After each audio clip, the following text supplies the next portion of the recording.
Good evening, Doctor. Okay, so we are back, and I have with me Dr. Michael, and you all have loved the earlier show that we did with him, which was on the very critical question as to who are the biggest converters in this country. So I'm sure you got the answer on that, and there have been a lot of feedback and a lot of requests for more, videos from Dr. Michael. So here we are with another very interesting topic. But before that, for those of you who are not aware, let me just give a quick intro to Dr. Michael. For those of you who are not aware, and as you saw in the beginning of the video, we are now sitting in the library. It's a massive library, and you saw some glimpses when we started in the beginning of this video. So to give you a brief, Dr. Michael, he is very well known in the field of sociology and anthropology. He has done his master's in cultural anthropology. He has done his PhD in sociology. He has done his postdoctorate studies from Germany in the field of anthropology. As of now, he is a director for the Institute of Indian Culture, which is a postgraduate center in anthropology and sociology. He is professor emeritus in cultural anthropology for the University of Mumbai, and is the author of several books and peer-reviewed journal articles. Plus, he has personally, mentored 14 PhD students and many more on the way. So that's a brief background about him. You can see the write-up on the screen as we speak. So today's topic is something very interesting. That is, what is the relevance of Christianity to India?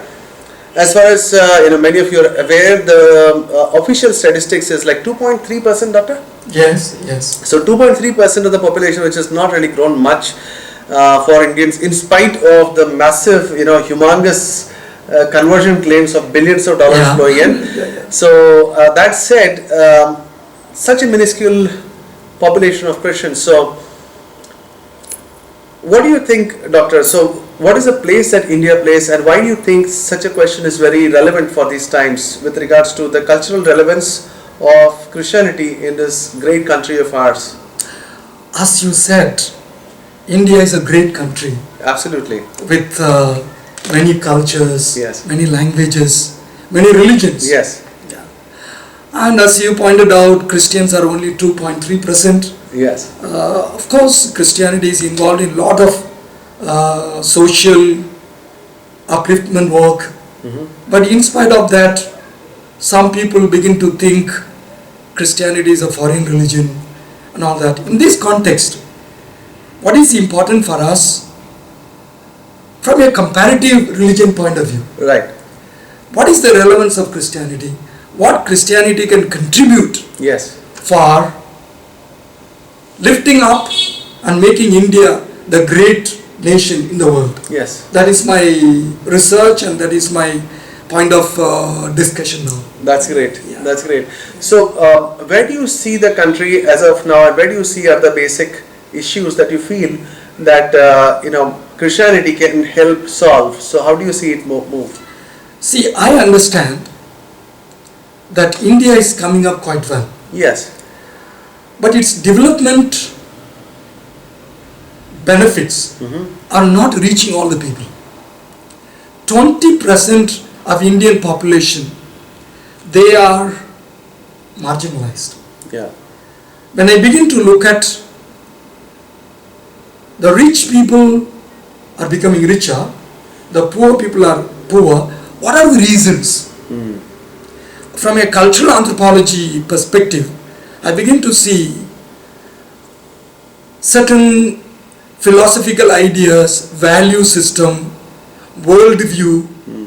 They play an important role in shaping people's thoughts, their choice of or preferences in their life pattern. Right. Okay. Right. So in that context, I would like to say that Hinduism,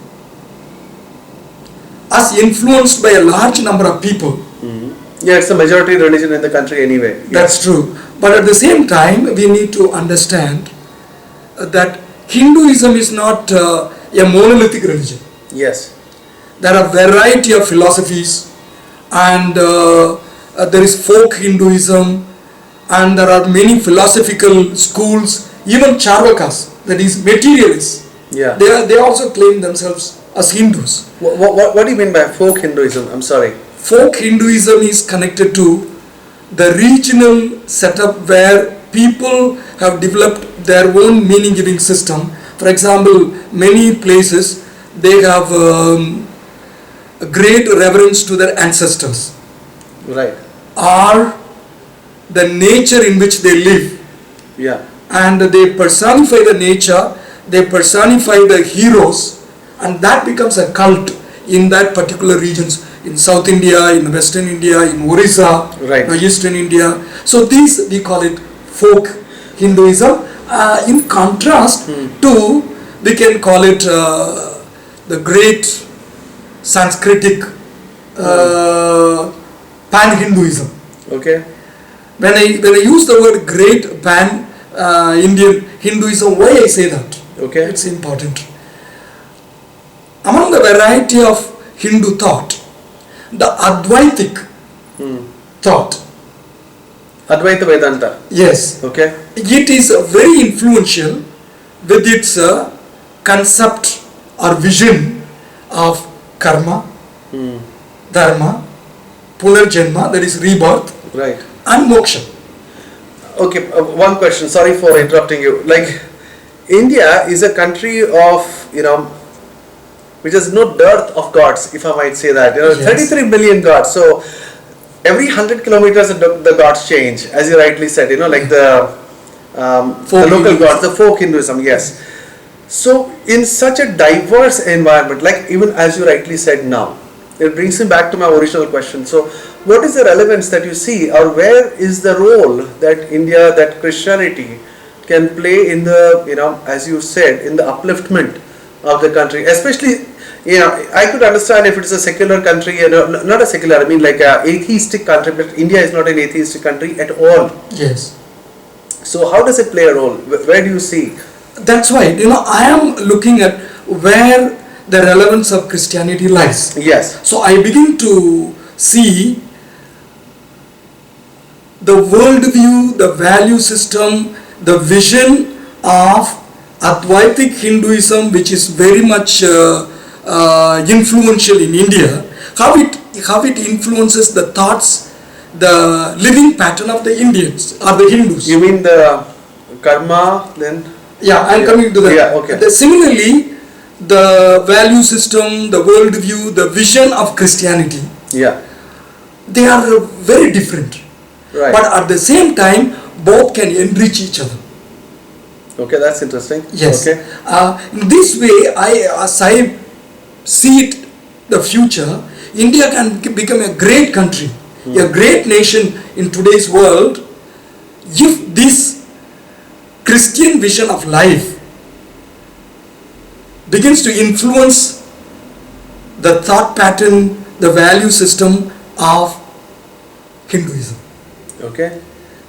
In that context only I began saying that among the various schools of thought of Hinduism, Such as I pointed out, folk Hinduism, okay. and also we begin to hear there are different schools like Ramanuja, Madhava, Sankara, these schools, no? The Advaitic school Most of influential. most influential with its thought pattern, philosophical ideas and vision of life of karma, dharma, Yeah. punarjanma and moksha. Let me explain, Okay. so that it becomes how these thoughts, Yeah, that's what I'm really looking forward to these hearing. thoughts, how they influence people and their life pattern, And hence the country. which has a consequential effect on the economic, social, political life of India. Yes. And where Christian vision of life can come in and mingle, influence, infuse to make India a great nation. Wow, that's excellent. Okay, Yeah. so let us see this worldview, the vision, the value system of karma, dharma, punarjanma and moksha influences people. Right. Okay. Now if you ask several people why somebody is blind, somebody is lame, many answers what we get because of his past karma. That means the present life is influenced by the past karma. Right. So if somebody is a Brahmin, somebody is a other upper caste like Kshatriya or Vaishya, or the lower Shudra and Dalits or Untouchables, this position in the hierarchy is because of your past karma. Right. Okay. Right. Okay, now past karma has influenced me to be a Brahmin, to be a Kshatriya, various castes also, and untouchable also. But what shall I do now? Right. The question. Right. Because I have to live my life. According to Advaitic Vedanta philosophy, you have to do your Dharma. Right. Okay. That means, what is the Dharma? The very important point I would like to bring before you. In the Advaitic and Hindu thought, there is no universal human right. Okay. Yes. Can you That means, if you are a Brahmin, the way you are governed by Varnashrama Dharma is different from if you are an untouchable. Right. Or if you are in the various hierarchy of castes. Right. Okay. Now, a Brahmin, he has to do his Dharma connected to priestly activity and with intellectual activity. You know, that there is mythological explanation for the origin of this various Varna. Yes. The Brahmins are born from the head of Brahmin. The Kshatriyas are born from the shoulders of Brahman. Yeah. And the Vaishyas are born from the thigh of Brahman. And the Shudras are born from the feet of Brahman. Yes. And untouchables or Dalits are not even part of Brahman. Yes. Okay. In this context, for example, a Brahmin, he has to do his Dharma related to his head. Yes. Priestly activity and intellectual activity. Yes. Okay. Similarly, the Kshatriya, the Vaishya, the Shudra. What is the Dharma of an untouchable?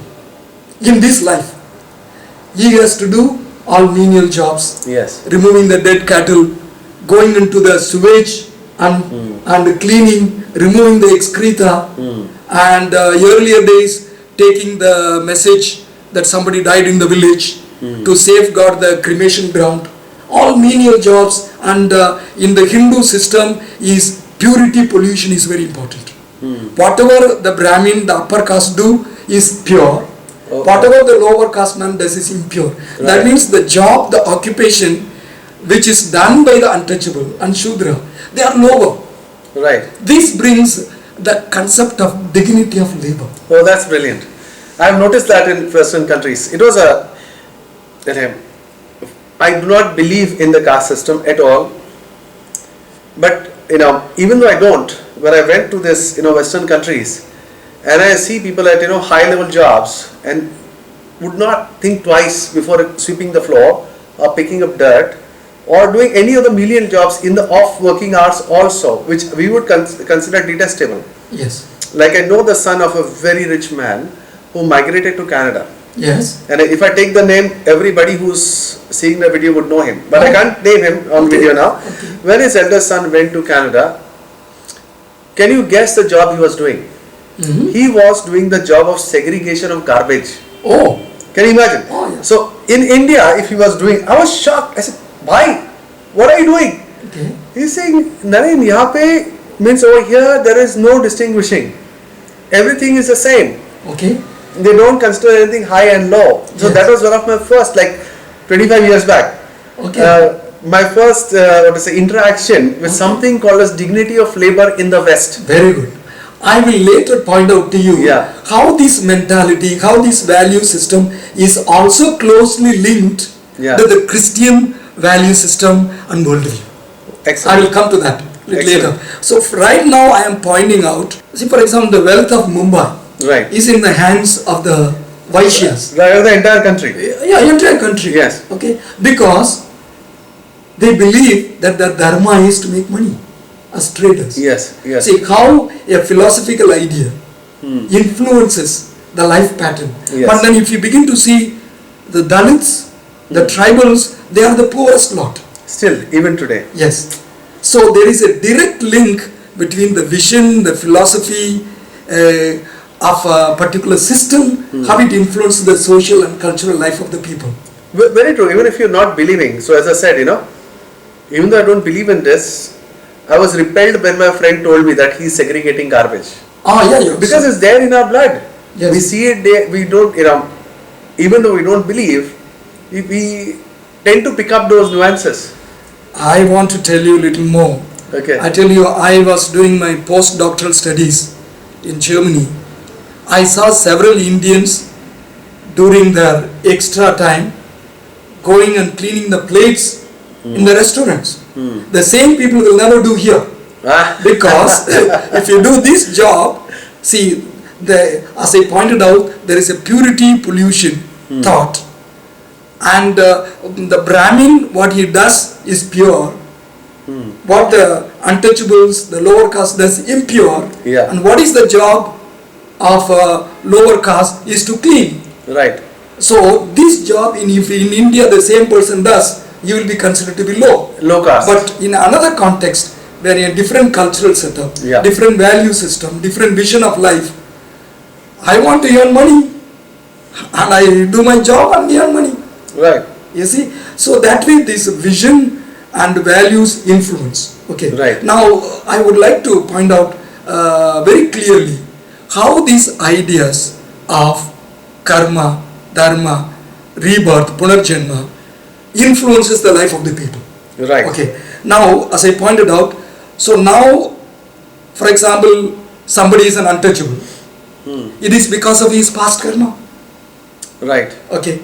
And now what he has to do his dharma. Right. So his dharma is to clean lavatories and menial jobs. And if he wants to be a priest, he is doing adharma. Yeah. Okay. True. So if he does adharma, what will happen? He will be born lower than what he is now. Very true. Okay. Very so true. This way, karma, dharma, punarjanma influence the people to accept their position as given. Whatever it is, brute fact, as a brute fact. Because if I don't do my dharma, my rebirth will be much worse than the present condition. Yes. So in this context, how this hierarchical notion, purity pollution notion, and the rich and the poor, the intellectual and the laborers are very much justified in this philosophical notion, and it has a great impact on the people's life. Now, if that is clear to you, then I would like to go immediately the Christian vision. Please. Yes. Yeah. So how does the Christian vision or the Christian philosophy can make a change? Yes. Worldview can make a change. Yes. See, if you see the first chapter of the Bible, Genesis, they begin to see, first of all, God is a creator. Yeah. But in the Advaitic philosophy, worldview, the time is considered to be cyclic. Yeah, cyclical in nature. Yes. So there are different yugas, and in that yugas, the time is in motion, where birth and rebirth, everything takes place. Yes. Okay. And also that will give us a philosophical notion of avatara. Because in different times, according to the time, the Brahman takes a different form. Okay, it will give. Yeah. But in the biblical notion, God is a creator. He creates in time. Right. Okay, and in the peak of creation or crown of creation, God creates human beings. Yes. Okay, and how He creates human beings? In His own image and likeness. Yeah. Pratima. True. Okay. See, this is the vital aspect we need to understand. When God creates human beings in His own image and likeness, He puts His own dignity to the human beings. Yes. So because of this, all human beings, whether male or female or black or white, short or tall, rich or poor, sick or healthy, everybody has dignity. Yes. This dignity is God-given dignity, So every human person is precious. Yes. Has an inherent value. Yes. And the highest value he gives to human beings comparing to other creatures, Yes. freedom. Yes. Yes. God has given human beings freedom to choose. Yes. See, for example, do you know, as an anthropologist, when we begin to study animals, Yes. animals are led by their instinct. Instinct. Yes. Okay? Yes. But human beings, they have certain basic rudimentary instincts, but much more they have the freedom to choose. Yeah. Okay. Now God wants human beings to choose Him freely. Yes. So He begins to say, you can eat, it is a symbolically expressed notion. You can enjoy everything what I have created, Yes. but only don't eat the fruit of this tree. That's the right. tree of knowledge of good and evil. Yes. See, this is a symbolically expressed. That means with freedom you choose me. Yes. Yes. Okay? That has a merit. Yes. Otherwise, it is lumped. They don't have a choice anyway. Yeah. Then there is no difference between human and animal. Yes. Okay. Yes. Yes. So now in this, the biggest temptation human beings encounter, which is also happening even today, Yes. is human beings wanted to play God. Yes. True. True. They wanted to know the good and evil, and they can be God. That is the temptation. Yes. Okay. And human beings fall. That they can be God. That's right. Okay. And that is the sin. Yeah. Yeah. Okay. This sin has tainted that image what God has given. Right. So this sin enters and tainted the image and likeness, death enters. Yes. Okay. And God in His goodness loves human beings because created in the image and likeness of God. That's right. And He sends prophets, holy men, to tell the people which way they have to They should walk. So we begin to see in the Deuteronomy, I place before you life and death. Yes. 29. Choose. I think. Okay? Yeah. Choose life. The same command. Yeah. Choose life. Yeah. Don't choose death. Yeah. Okay? The same even today for us It's the is same. choose life. Yeah. I place before you life and death. Choose. Okay. Now human beings with their the freedom, they want to play God, Yeah. and they choose Death. death. Okay.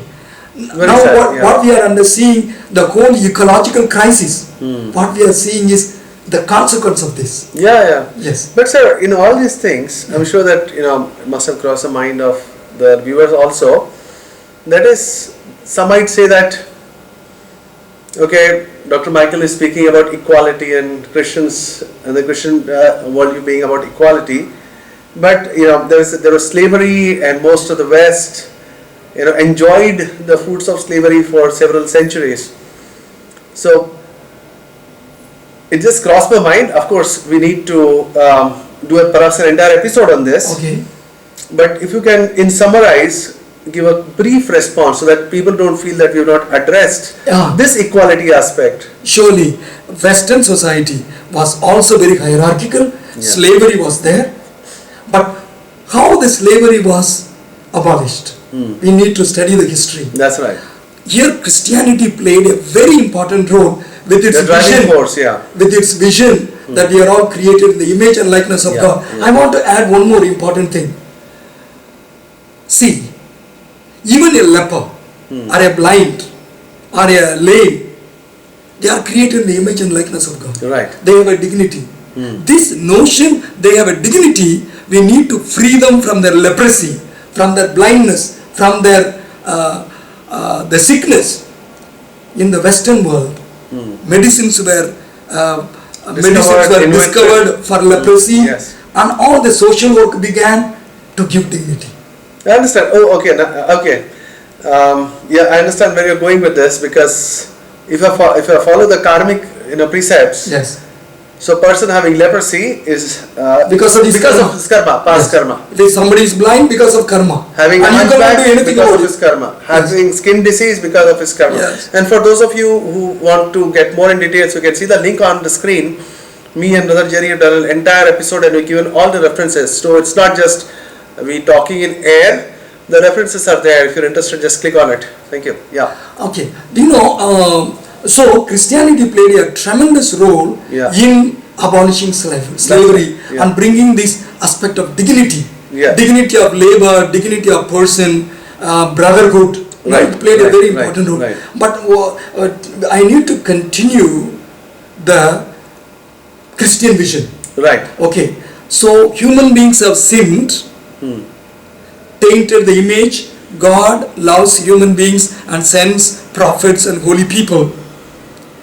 At the end, because of His love, according to the biblical vision, God Himself comes to speak to human beings in their language, what they can understand, taking the human form in Jesus. That's right. Okay. But the point is, how do we know that in Jesus God Himself came to redeem human beings? Okay. Jesus' life, His miracles,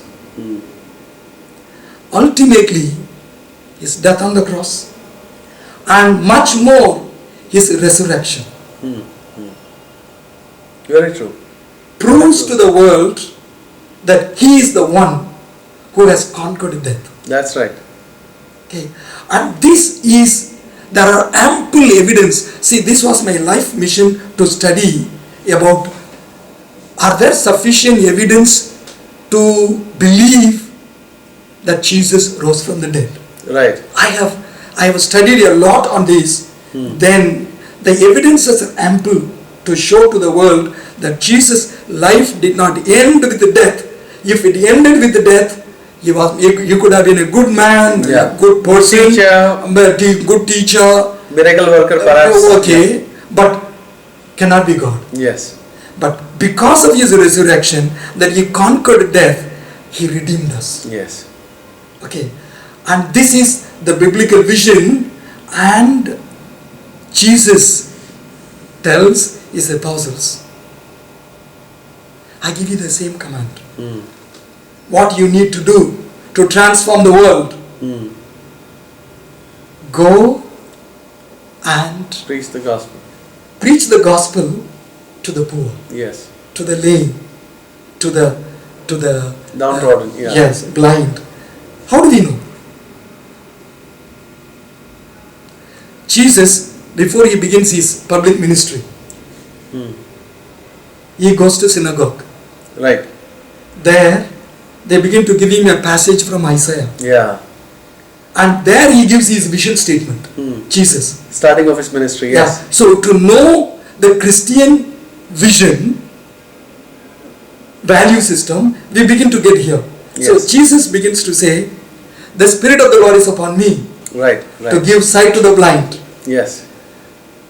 To give freedom to the prisoners. Yes. All that message. Yes. Okay. Today, in me, it is fulfilled. Yes. He closes the book and gives it. Yeah. Today, in me, it is fulfilled. Yes. And so he begins to claim that He is the one who is sent. That's right. And then He, through His life, through His miracles, and through His death, and His resurrection, He begins to prove that He is the one sent by God. And much more, what is important for us? Some people begin to ask us, can you tell me where Jesus claims this divinity? Do you know, I understand there are many places where He claims, but one place I would like to quote here.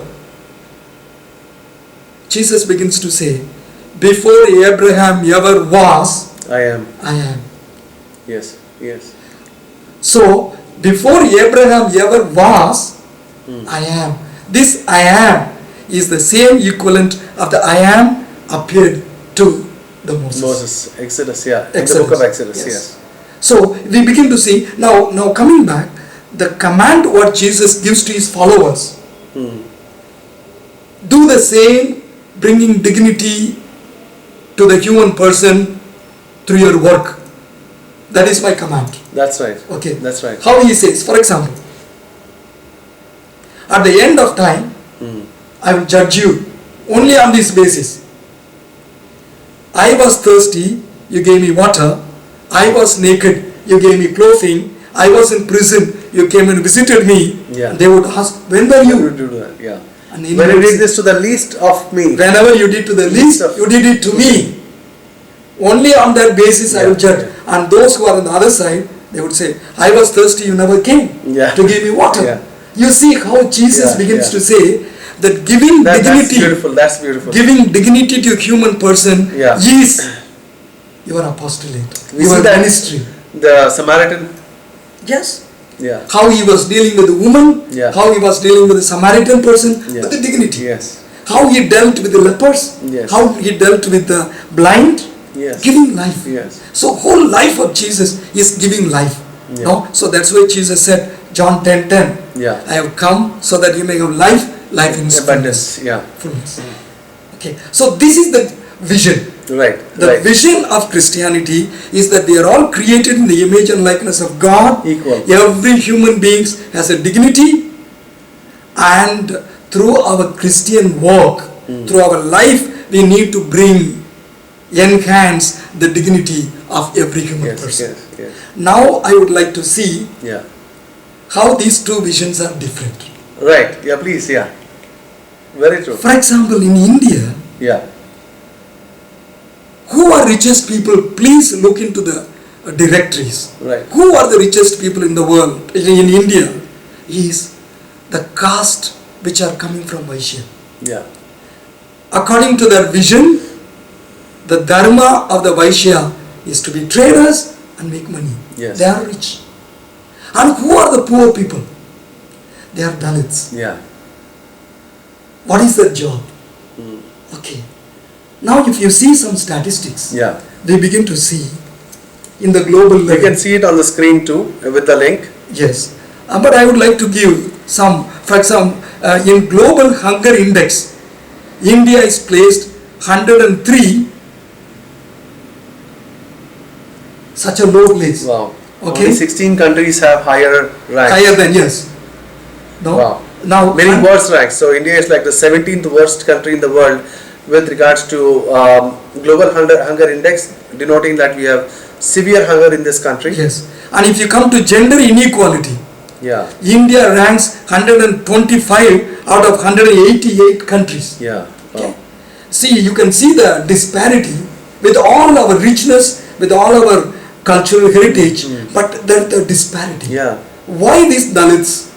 Why this discrimination? 20% of the Indian population, they are under poverty line. Yeah. Yeah. Yeah. Why? We need to understand. In the index of economic freedom, India ranks 130 out of 180 countries. Okay, and human development index, and India ranks 130 out of 189 countries. You see, I have this statistic. Freedom of press, India ranks 138 out of 180 countries, and per capita GDP 140 among 188 countries. Wow. See, education index, which is very, very important. 145 out of 191. 91. See, now the issue is India is not a poor country. India is a very rich country. Yeah. There's a lot of resources, and India is great. Yeah, true. But we begin to see the contrast, how the value system, vision, worldview affects some people to be in prestigious position and others to be marginalized. Inhuman, the way the Dalits are treated. Now lynched. Yeah. And very sad. Yeah. And the political system supports it. Surely. Surprising. But very recently, 3 people died in the sewage. Yeah. And I would, it's a very big topic. I would like to ask you a simple question. Why in India we have never invented toilet system? Because I will tell you, it is because of caste system. There is one caste known as Bangi. Of course, I put in Bangi in quote because we should not use, because we know I believe the dignity of every person. So for me, because of this caste, to know our viewers, I am using the word Bangi. What was their occupation? To go from house to house and collect the excreta and take it on the head and throw it. And why do you need a toilet system? Because somebody was there to to clean it. And even today, we are not able to keep our country, our cities clean because of this caste mentality connected to notion of purity, pollution. I keep my house clean, but the civil society, civic sense, it is emerging straight from this vision. Yeah. I have done a lot of research on this. So now you begin to see. I understand. Actually, from my native place, I'm from Orissa. Yeah. We have big bungalows, Yes. very big, Yes. sprawling. Yes. But the toilet system is like this. Yes. And when I was a child, I would see the lady go behind the bungalow, collect all the human waste. And I remember asking, what is she doing? Yes. No, this is their job. Yes. She can't enter the premise. She can sit outside. They have, I still remember, those clay pots to eat. So she would eat the leftovers from last day. Sure. Being treated in very inhuman. They are being, the right word would be dehumanized. Surely. Here is the point I have been telling you. If this vision Yeah. of Christianity, Yeah. or gospel vision, Jesus vision, if it can penetrate India with all its greatness, the dignity of labor, dignity of every person, that we need to treat the other as equal, Yeah. then India will move ahead.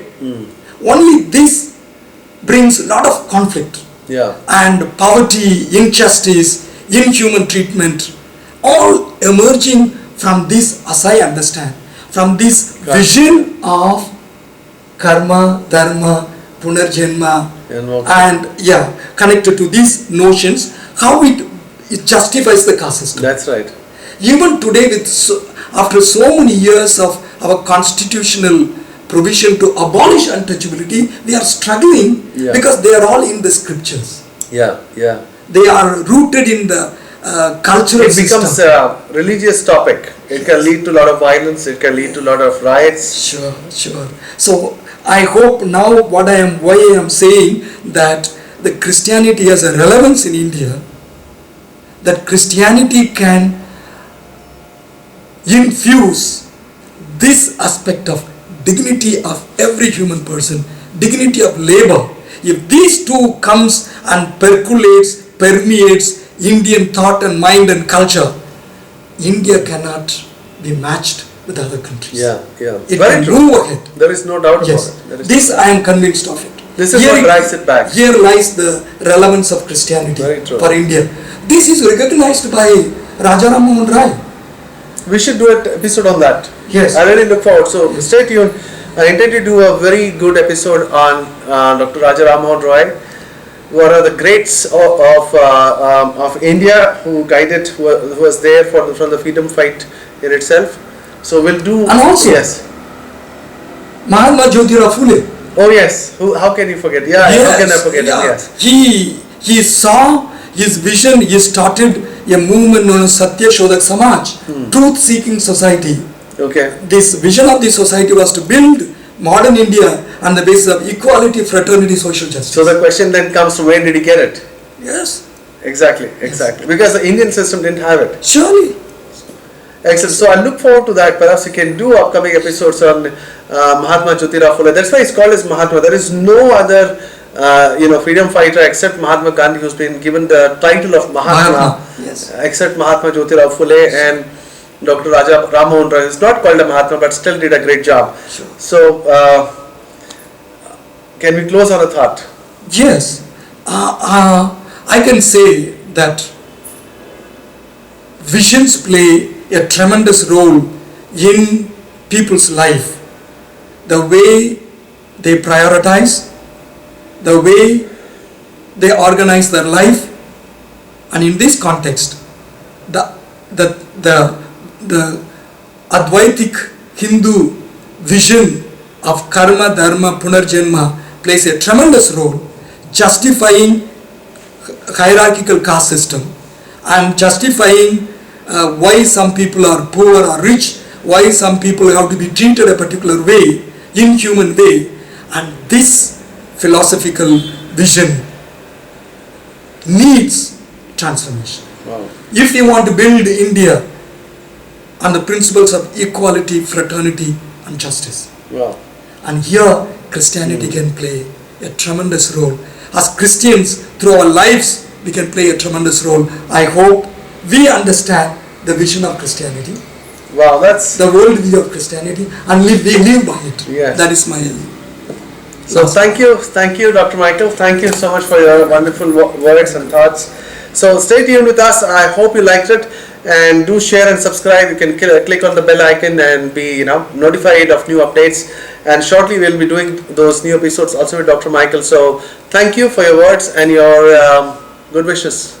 Thank Have a you. good day. Thank you. Thank you. Yes. Good. Yes. Yeah.